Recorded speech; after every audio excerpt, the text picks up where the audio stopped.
Hey guys, it's Bryce, or better known as Kami, here to bring you a Paladins beginner guide. Now I'm assuming everybody watching this video probably has a wide range of knowledge of this game Paladins, being maybe you know a lot about this game, maybe even more than me, an intermediate, just a little bit, or maybe someone that's just coming right into the game, have no idea where to start off, and just looking for something to help them out on their journey. And I'm here to do that, so I'm hoping by the end of this, everybody maybe learn something new, And if you didn't, you're a big fat doo-doo head. So without further ado, let's dive in. Now, before we jump into our first game, I wanted to give you a general overview of Paladins. That's currently in closed beta, so any information that I give could be incorrect or altered somewhere down the road. I'm trying to mainly go over the fundamentals, so hopefully nothing changes too drastically. Of course, if something does change, I'll be sure to at least show the updates in the description below. Now let's get into it. There are currently 3 different game modes you can play. There is Siege, Casual, and Challenge Match. Hold on, I lied. There's actually 5 different modes. There's Practice, which allows you to play against bots by yourself, and Co-op to play against bots with maybe your friends or other people. I'm mainly just going to cover the 3 ways you can play online without any bots. 9 actual people. Now, if someone DCs and doesn't reconnect, a bot will take their position, but hopefully that never happens to you.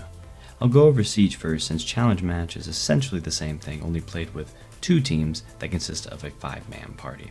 Kind of like a scrimmage instead of going into a pub and playing with 4 other random people. I'll also be going over Siege first, since Casual will be very easy to grasp once you fully understand Siege. The format is 2 teams, both containing 5 players. Now there are currently 2 maps, Enchanted Forest and Temple Ruins. They do plan on adding at least 4 new maps in the future. You can find this on the Wikipedia page, which will be a link in the description. Now your goal is to lead your team to destroy the enemy's vault, or base, whatever.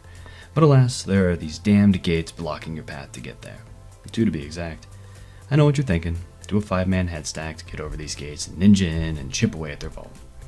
Well, I can say from personal experience this does not work. Not to mention the turrets that are mounted outside of every gate. They're not too friendly. What does work is summoning your own personal siege tank to come blast down those walls while you help. This is done by capturing points that spawn. Now there are 3 different locations these capture points can spawn, and they're chosen at random. These spots were usually referred to as left, middle, and right. I know. Stay with me here. It's hard to follow. They've also added names for each location. But let's just focus on the fundamentals right now, because to be honest, I don't even remember them. The only thing you can be certain is it will not be the same location it was previously. Once a spot is chosen, a marker will appear on your screen and minimap. Standing on these capture zones will start adding points towards, the capture zone. The more teammates on it, the faster it will go. Keep in mind that if an enemy steps onto the capture zone while you and or your team is trying to capture the zone, you will stop accumulating the capture points until you eliminate all enemies on the capture zone. Once the points hits 100, boom, you got yourself a siege engine. You then escort this siege engine to one of the gates, the enemy's gates I'd hope, or vault, and make sure any of those pesky enemies stay away from it. Once it arrives to the destination, it will stop and begin firing at that gate or vault. Now, you can also fire your weapon into the gate or vault to help damage it. To be honest, the damage from the tank pales in comparison to player's damage.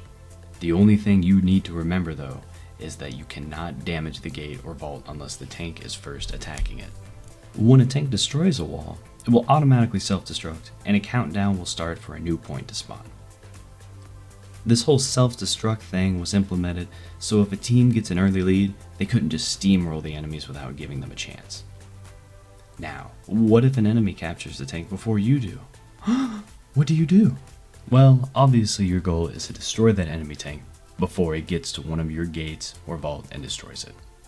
You do so by unloading on that sucker. Abilities, auto attack, anything to do damage to it. On a side note, if a vault or gate gets below 50% health and the tank is destroyed before finishing the job, the vault or gate it was attacking will regen back up to 50% life.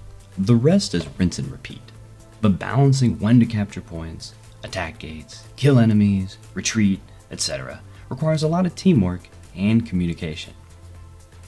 Now you may be asking yourself, how do I communicate with my teammates? Sadly, there is no built-in voice chat to use your mic, but there are quick emotes you can navigate using what they call a VGS system. It's activated by hitting the default button bound V. A menu will pop up with emotes, and these emotes are tied to another hotkey. So for example, if you wanted to tell your team to attack, it would be done so by pressing the V button to access the menu, the A button, which would be linked to an attack submenu, and lastly A to yell something like, "Attack!" Now does this sound a little complicated? I personally think so. There's a lot of menus to navigate through, but hey, at least they give you something, right? To be honest, I barely use it because I prefer to have people get into a voice chat program.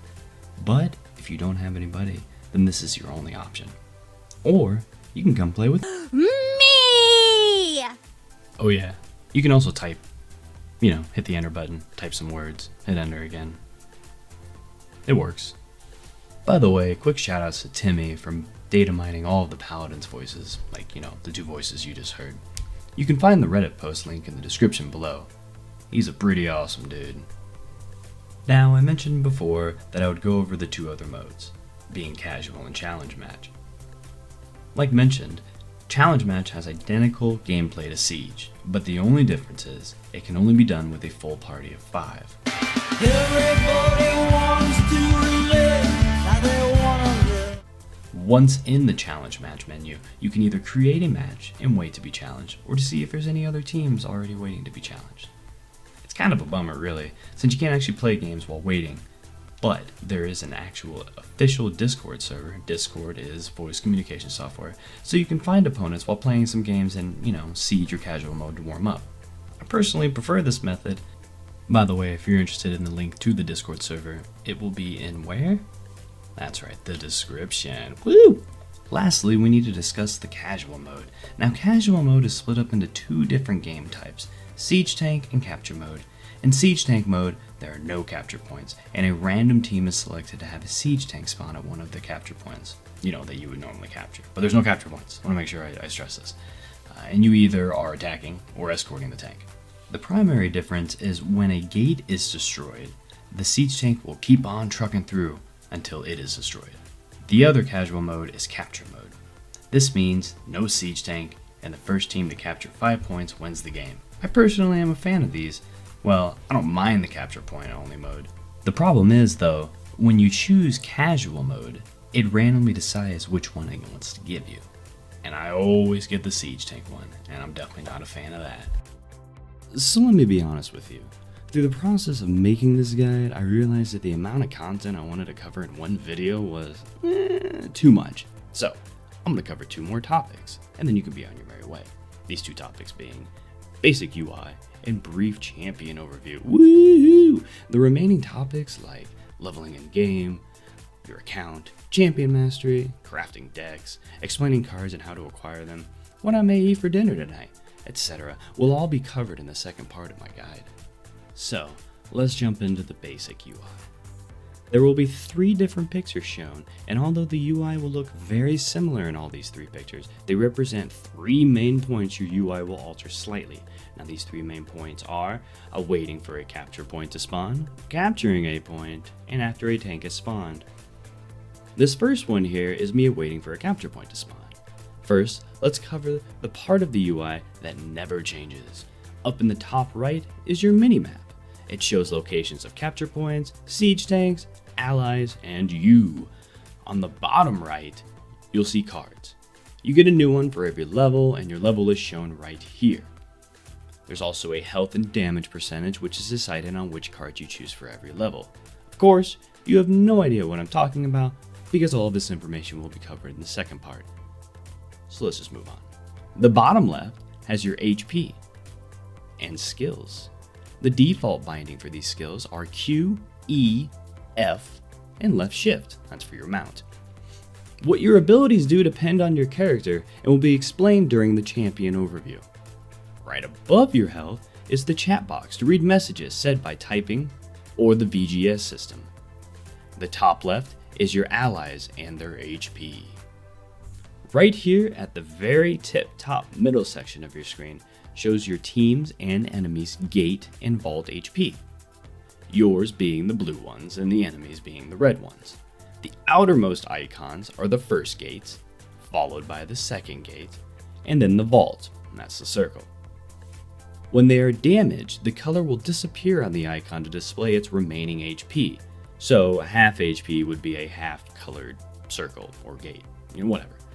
In between is the match duration, which by the way I'd say averages around about 12 minutes. Lastly, we have a section that changes depending on the 3 modes. Here it shows the time remaining for a capture point to spawn. Now here is what it looks like when you're capturing a point. Again, you're the blue, the enemy is a red. Seems like a reoccurring theme, I don't know, not a doctor. The bars will fill and the numbers will raise as you capture more of the point. Here shows how many people are capturing the point. Now like mentioned earlier, the more people on it, the faster it will go. But the cap speed is 3 people, so any more is somewhat pointless in terms of capturing speed. This last picture is a siege tank that's already spawned.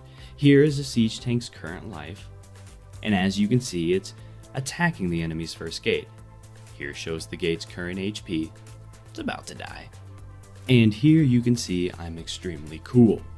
That pretty much sums up how cool I am and, the UI in general.